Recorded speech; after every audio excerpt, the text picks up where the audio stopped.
এই যে রিয়েলাইজেশন যে এটা বেশি জরুরি, এই রিয়েলাইজেশনে তো মনে হয় সব থেকে গুরুত্বপূর্ণ, তাই না? যে আমি আমার ব্যক্তিগত সুখ, আমার আনন্দ, আমার এন্টারটেনমেন্ট সবটাকে এই মুহূর্তে সরিয়ে রেখে যেটা দেশের জন্য জরুরি, যেটা রাজ্যের জন্য জরুরি, আমি সেটার জন্য আজকে সময় বার করেছি। আমি নিজের আনন্দের জন্য, নিজের এন্টারটেনমেন্টের জন্য 3 ঘন্টা 4 ঘন্টা যেটা রোজ দিই, সেটা না দিয়ে আমি আজকে একটা সভাতে এসেছি। যে সভাতে আমি শুনবো, বক্তব্য শুনবো মানুষের, যেটা আমার ভালো লাগবে সেটা আমি আমার সঙ্গে নিয়ে যাব, যেটা আমার ভালো লাগবে না, যেটার সঙ্গে আমার মিল নেই সেটাকে হয়তো আমি সরিয়ে রাখবো, কিন্তু আমি পার্টিসিপেট করবো। বাংলায় মাছকে দেখতেই হবে, আর বাংলার মাননীয় মুখ্যমন্ত্রী রাখবেন।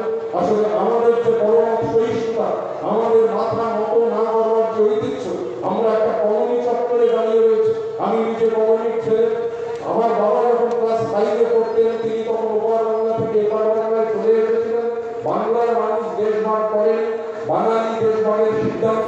শিবু হাজরা, শেখ শাহজাহান, শিবু হাজরা, উত্তম, এরা নাকি ঠিক যদি অন্যায় কেউ করে থাকে তার শাস্তি আইন অনুযায়ী, যদি কেউ জমি দখল করে তার নিশ্চিতভাবে শাস্তি হবে।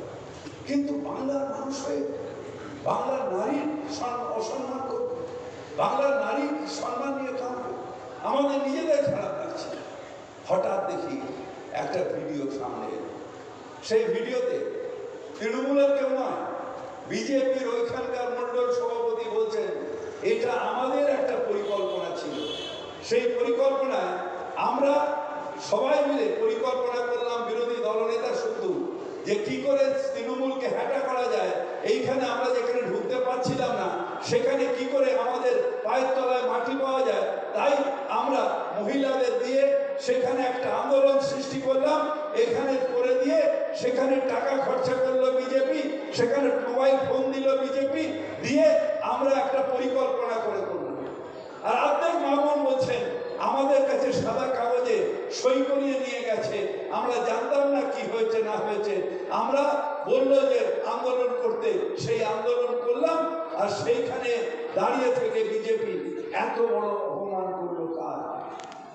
তৃণমূল কংগ্রেসের না, বাংলার মহিলা সমাজের অপমান করলো, বাংলার মহিলা সমাজের সম্মান নষ্ট করলো। আমরা বাংলার মানুষ, আমরা এই বাংলায় জন্মেছি। হ্যাঁ, আমার নাম ফিরাদ হাকিম, কিন্তু এই বাংলায় আমরা জন্মেছি।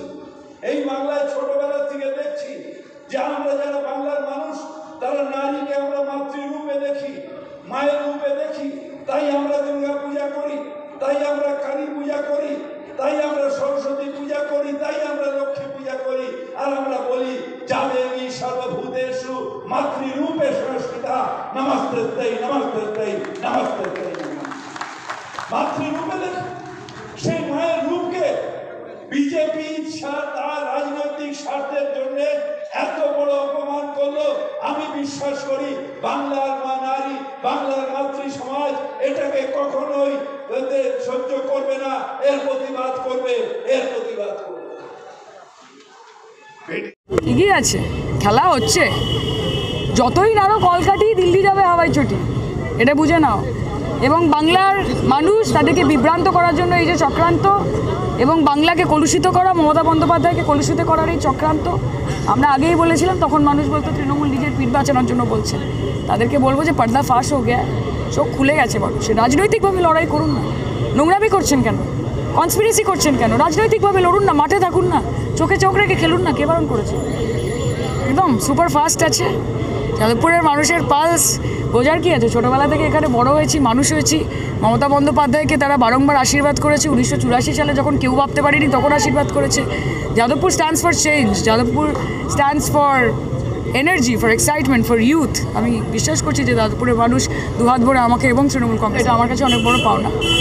ববিদা এসেছিলেন, দেবাশিস কুমার এসেছিলেন, মলয়দা এখানে রয়েছেন, অলরেডি স্টেজে বসে আছেন, আমাদের বিধায়ক সব প্রোগ্রামে যাচ্ছেন। আমি যুব সভানেত্রী, ইয়াং ক্যান্ডিডেট, আমার জন্য সবাই এইভাবে আসছেন, সবাই আমাকে সাপোর্ট করছেন। এটা আমার কাছে I am very lucky to get that. করতে হয়েছে না, 3 বছর লেগেছে সেটা তৈরি করতে।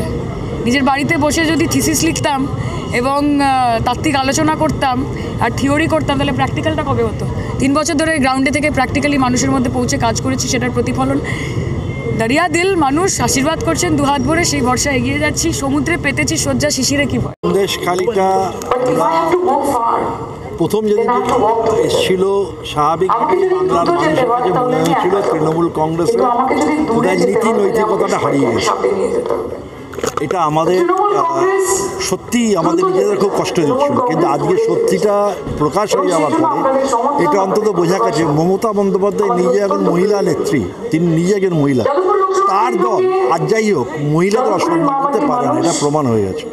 আর আজকে আমরা বিশ্বাস করি বিচার ব্যবস্থার প্রতি আমাদের আস্থা আছে, দেরি হলেও সঠিক বিচার মানুষ পাবে এবং তারই ফলে আজকে আমাদের বিধায়ক আজকে মুক্তি পেয়েছেন। গ্যারেন্টিগুলোতে তো মানুষের কাজের কথা নেই, মানুষের খাদ্য, শিক্ষা, স্বাস্থ্য, বাসস্থান কোনো কিছুর কথা নেই। ধর্মীয় ভেদাভেদের কতগুলো কথা রয়েছে।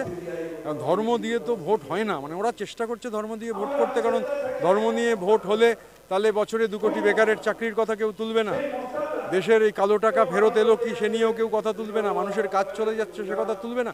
বিজেপি ন্যাচারালি চায় গোটা ন্যারেটিভটা ধর্মভিত্তিক হোক, সে চেষ্টা প্রধানমন্ত্রী করছেন। দেখুন, সায়নীর জয় সময়ের অপেক্ষা। প্রশ্ন হচ্ছে ও কত ভোটে জিতবে, সুতরাং ও জিতবে এটা নিয়ে তো সন্দেহ নেই। কত ভোটে জিতবে সেটা 4 তারিখ বোঝা যাবে।